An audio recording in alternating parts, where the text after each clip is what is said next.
FBI investigating Antifa for plotting to buy guns from cartel for armed rebellion.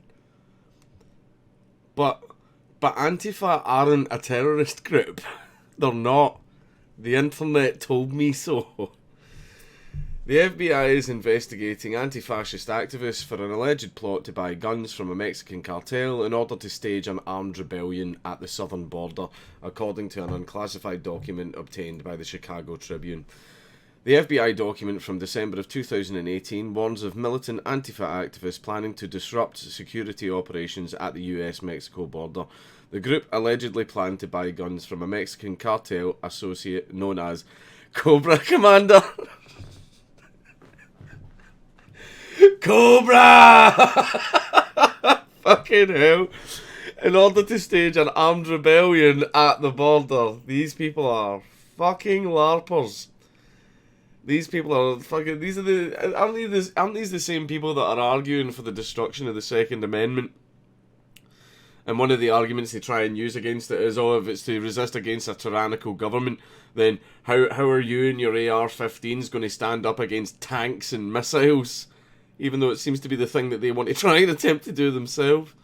Fuck me. The source who provided it to the San Diego Tribune asked the outlet not to publish the 6-page document because the investigation is ongoing, and the outlet cited 2 additional law enforcement officials who confirmed the news. The FBI has warned dozens of law enforcement agencies in both Mexico and the United States of the alleged plot. So literal planned armed uprising. Antifa literally planned an armed... Well, allegedly, we'll wait until the investigation is over. But it seems, according to the data here, that they wanted to do a literal armed uprising. 2 of the men named in the report told the San Diego Tribune the allegations are absurd. It doesn't make any sense that someone from the United States would purchase guns in Mexico.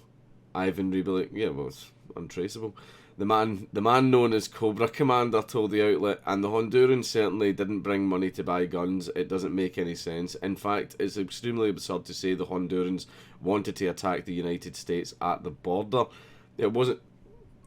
I don't think that was the claim. The claim wasn't Hondurans. It seems to be... See, because there's so many migrant caravans coming up from South America, and they're obviously all getting, detained in detention centres and immigration centres and all that type of stuff. Antifa obviously hate that shit. They don't feel there should be any borders at all, so it seems to be Antifa who wanted to do it, at least according to the documents. The FBI sent the report marked priority to agencies including the Department of Homeland Security, US Customs and Border Protection, the CIA and the National Security Administration.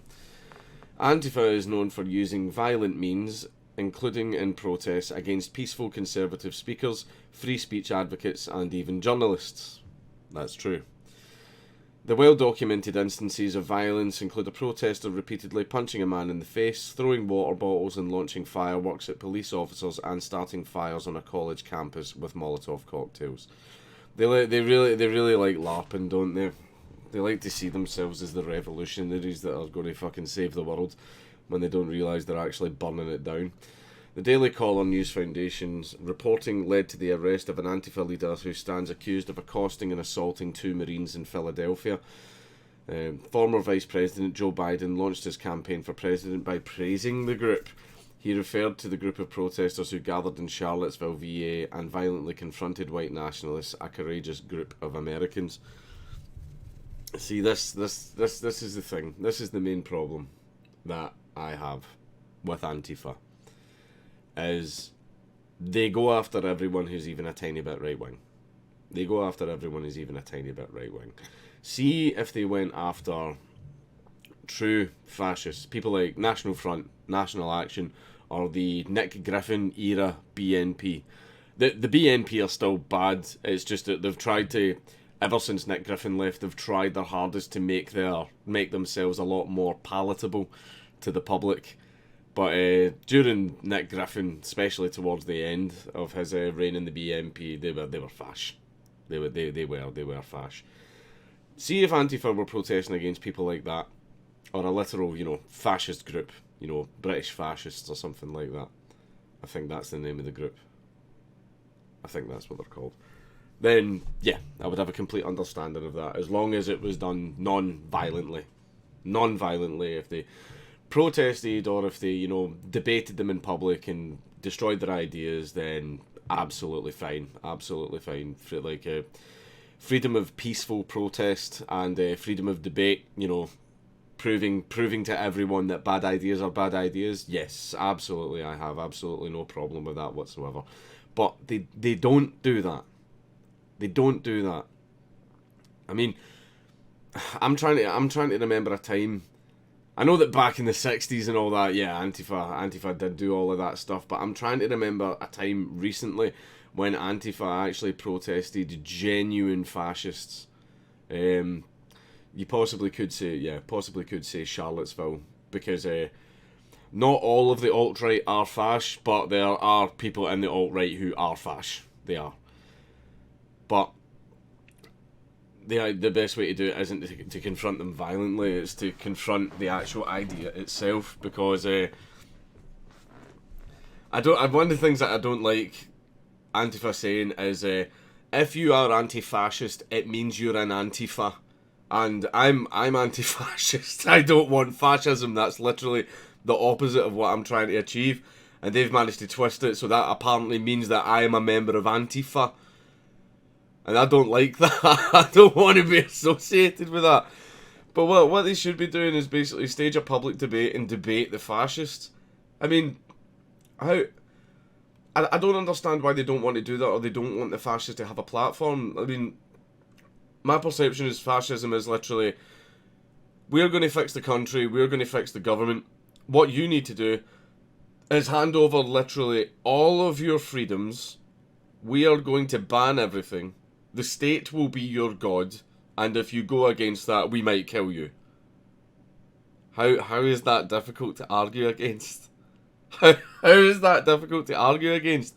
I don't understand, like, unironic fascists who argue for a system where they would literally be at the bottom of the totem pole. They would literally be at the bottom of the totem pole because they have this naive belief of the system will not fuck me over one day because I supported it. It's the same as the far left with communism. This will be a great system. It will sort everything out, but I will be completely fine and safe from this system because I support the system. Well, will the system always support you? You really think I've said this so many times, do you really think the government is always going to be on your side? Because what if one day the government decides to come after you? You know, you might be a complete fascist or you might be a complete communist, but there might be this new rule that the government puts in, because you won't get to have a say. No, you won't. You won't get to have a fucking say in the laws that a fascist or communist government puts in. What if they do put in a law that you don't like? It affects you personally. You decide to speak against this law and you go against this law. And then the government comes after you and throws you in a fucking gulag or puts you up against the wall, blindfolds you and gives you a cigarette, and then it's fucking good night Vienna. What are you going to do then? You really think the system isn't going to come after you one day? Why advocate for something where you would literally be on the bottom of the totem pole, and then one day it could turn around and kill you? Wouldn't it the best way to be would be to make sure that the government never has that kind of power, and that you always have self-determination? You get to have the freedom to do and say the things that you want, provided that they don't restrict the freedoms and rights of others. And the government can't do a thing about it. You want to be gay, you can be gay. You want to be trans, you can be trans. If you want to spew white supremacist rhetoric or communist rhetoric, then you are absolutely free to do so.